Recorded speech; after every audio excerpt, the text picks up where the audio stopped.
What if everything you thought about happiness, relationships, and even your past was fundamentally wrong? What if the key to unlocking true freedom wasn't about pleasing others, but about having the courage to be? Disliked today, we read diving deep into a book that has been called a game changer for millions. The Courage to be Disliked by Ichiro, Kishimi, and Fumitake Koga. It's a compelling dialogue between a wise philosopher and a confused young man, unearthing the radical ideas of Alfred Adler, one of the big three of psychology alongside Freud and Jung. This isn't just a book, it's a challenging conversation that dares you to rethink your life. In the next 20 minutes, we'll peel back the layers of Adlerian psychology, revealing how you can break free from external expectations, transcend past traumas, and find the profound courage to live authentically and joyfully.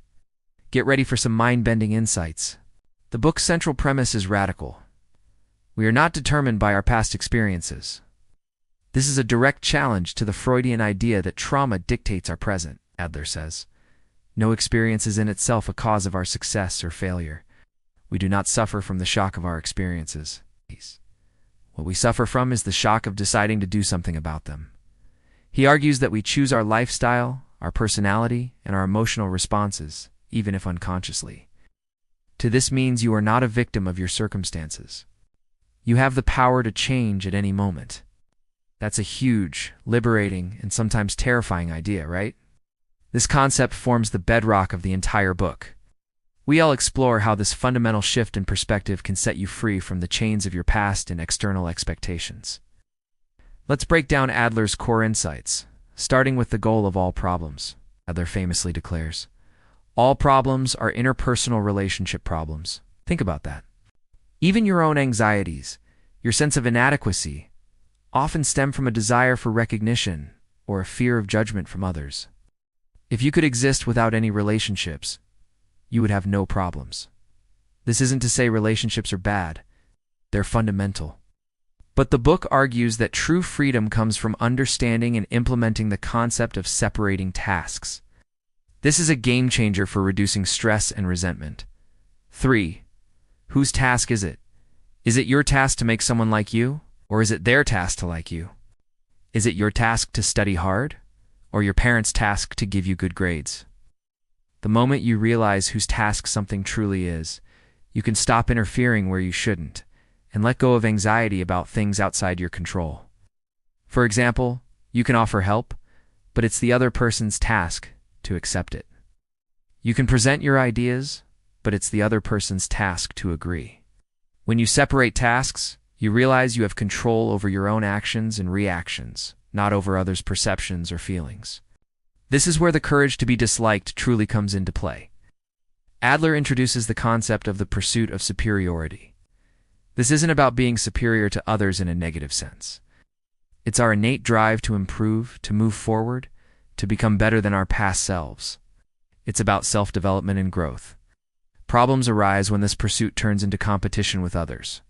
When you feel the need to constantly compare yourself or prove your worth by being better than someone else, that's where unhappiness and interpersonal friction begin.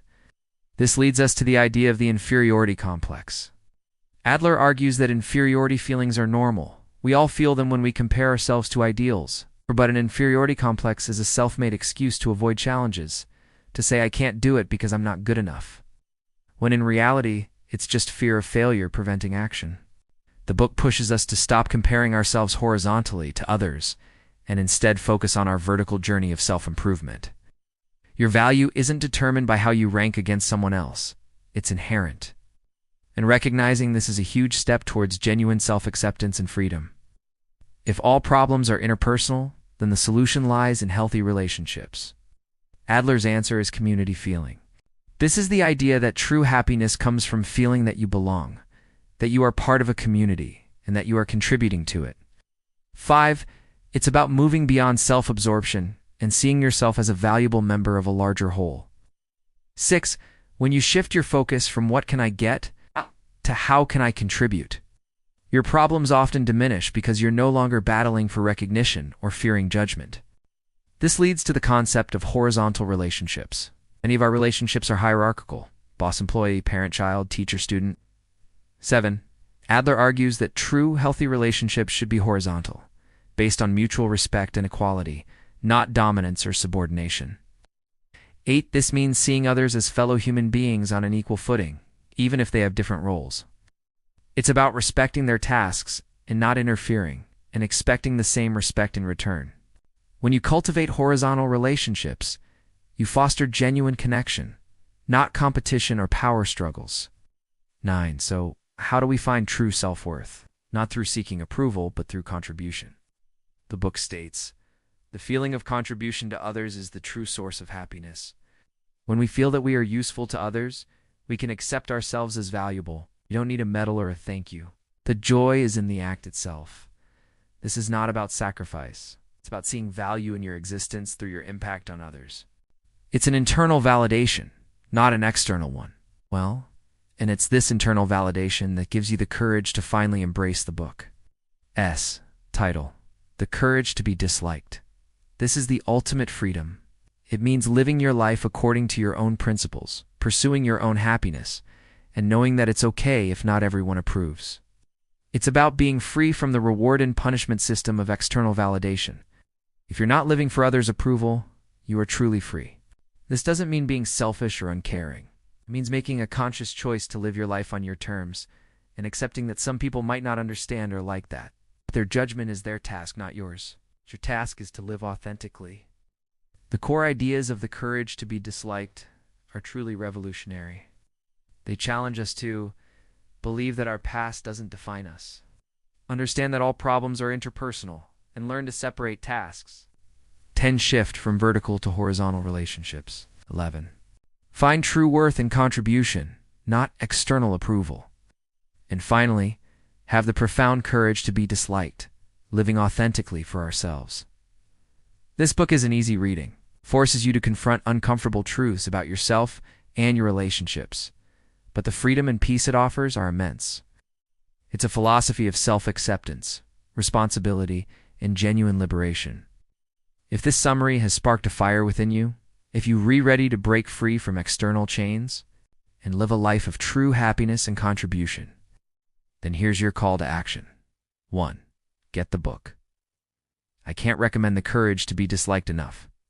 The dialogue format makes these complex ideas incredibly accessible, and there's so much more depth to explore. You can find a link to it in the description below. 2.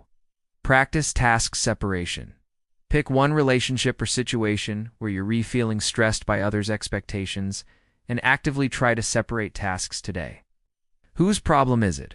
Really, release the burden. 3. Subscribe. If you're serious about deep personal growth, embracing Adlerian psychology, and exploring more life-changing books, hit that subscribe button and ring the notification bell so you do and miss our next profound dive. Thank you for watching. Remember, true freedom isn't the absence of problems. It's the courage to face them and the courage to live authentically, even if it means being disliked by some. Go out there and embrace your true self.